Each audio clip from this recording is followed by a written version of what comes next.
I write poetry, and I am a psychic.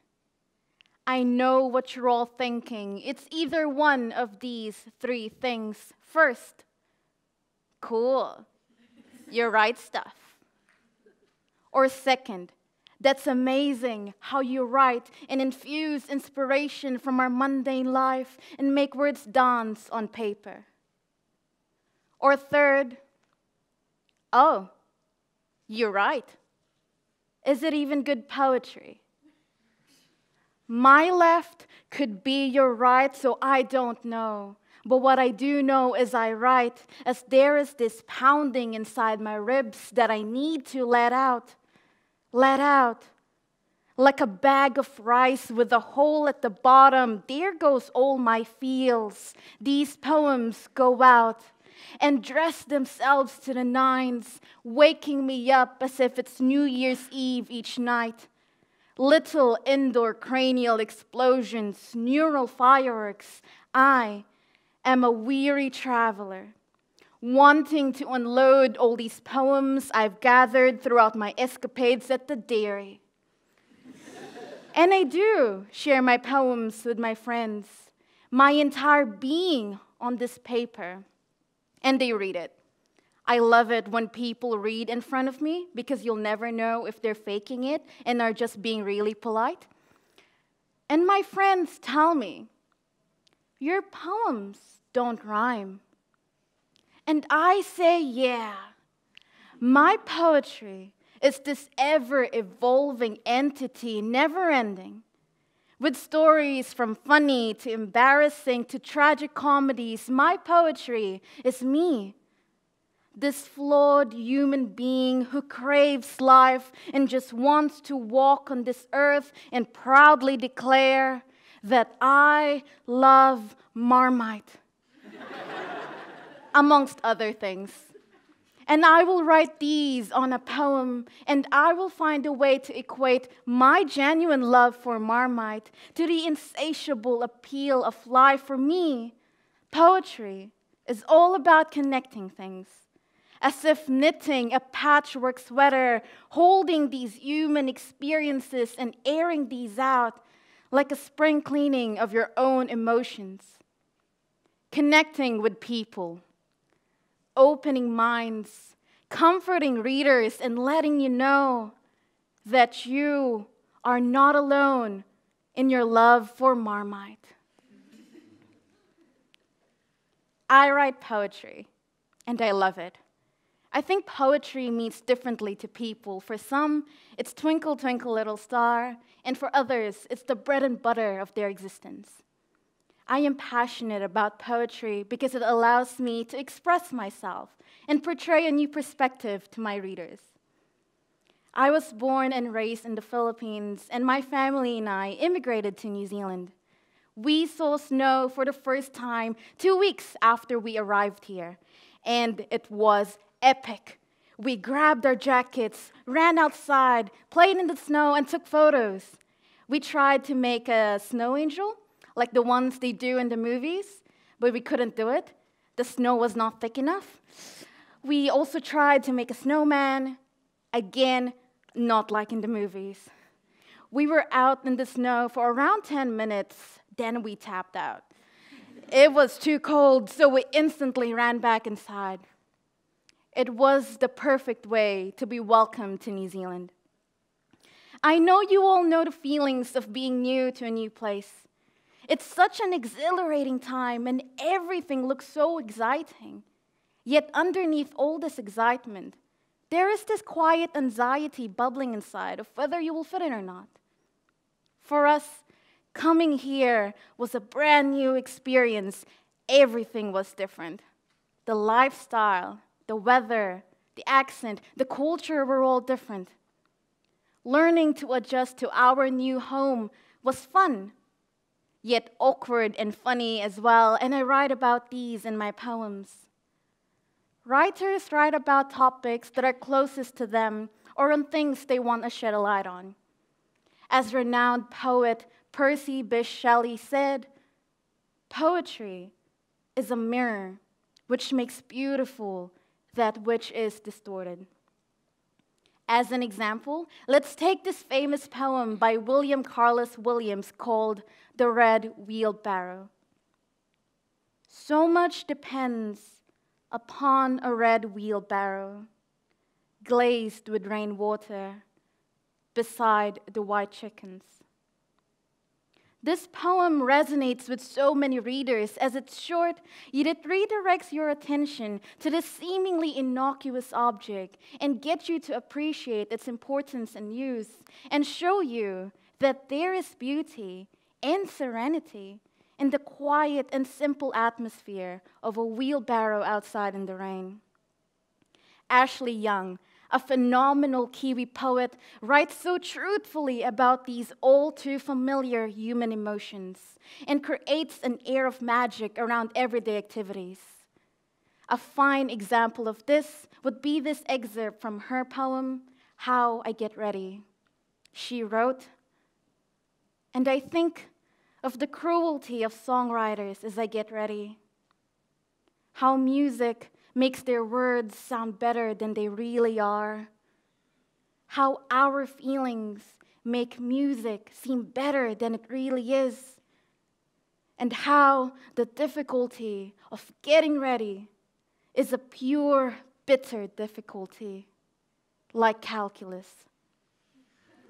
She reminds us that underneath all this facade we put up, we all have a vulnerable side in us. And it is okay to let down our defenses, as this is what makes us humans, with all our brilliance and nervous energy coexisting within us. It's encouraging to know as well that someone feels the same way and has articulated it in such a creative and elegant manner. And yes, sometimes it is quite a task to get up and get ready for the day. But there's always a silver lining in gray days like this, and optimism can go a long way. In this example, in Ashley's poem called Process. All the friends we lost to self-improvement will come back to us, strangely polished, but otherwise the same. All of the decisions we make in the small hours to leave, to stay, will also be correct when we wake again.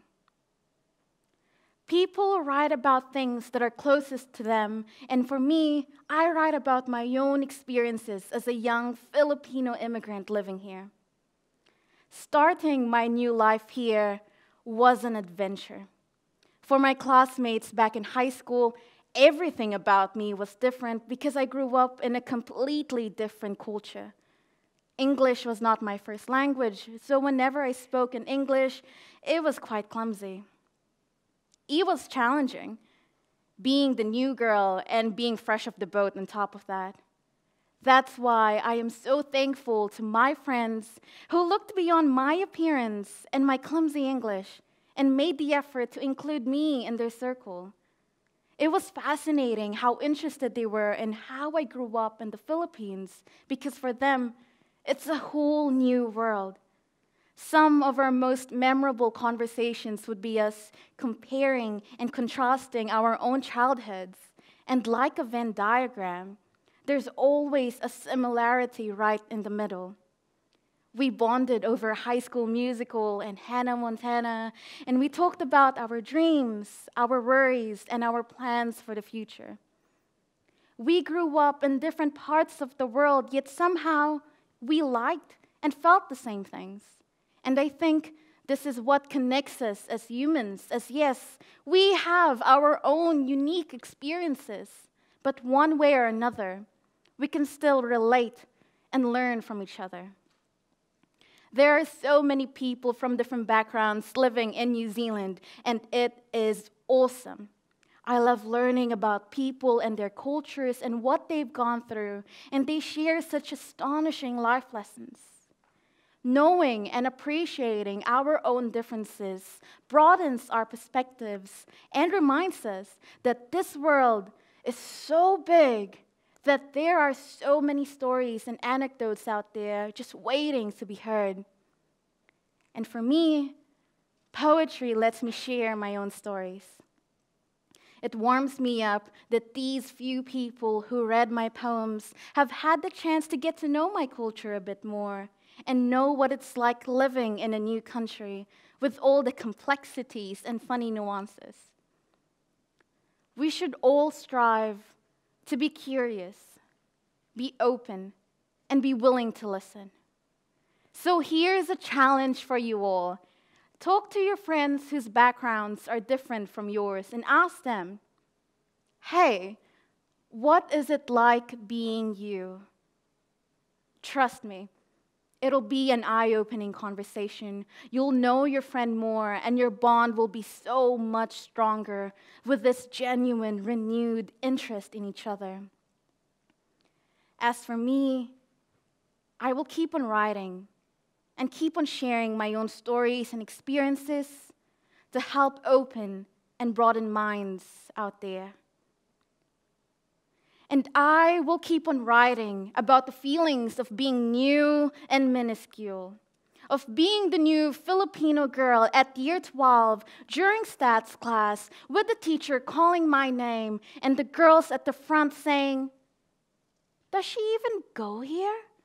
With me at the back with my shy arm, too timid to go higher. Yes, I've been here in this class for the past 2 weeks already, and I am sorry. I need to speak out more next time. I am sorry that I needed to repeat myself 3 times for you to understand me. Being a migrant at 16 is a Bond-esque move, a serpentine navigation in a land we only saw on TV. My grandmother said to never forget our roots, our black-haired, respectful, rosary-clutching roots. I've dyed my hair several times since we've been here, but it always goes back to black. How I love my roots.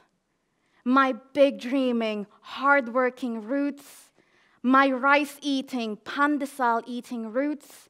My parents took a leap and aimed for the sky, and they landed here, on the land of the long white cloud. Sweat and faith led them to this bright, bright view. We basked in the glory of days with 4 seasons and the linguistic complexity of yeah, nah, and nah, yeah, and adapted the new anthem of she'll be all right. I blow on my pie twice. I push my tongue forwards to say dris. Lord is my mom's long-lost child.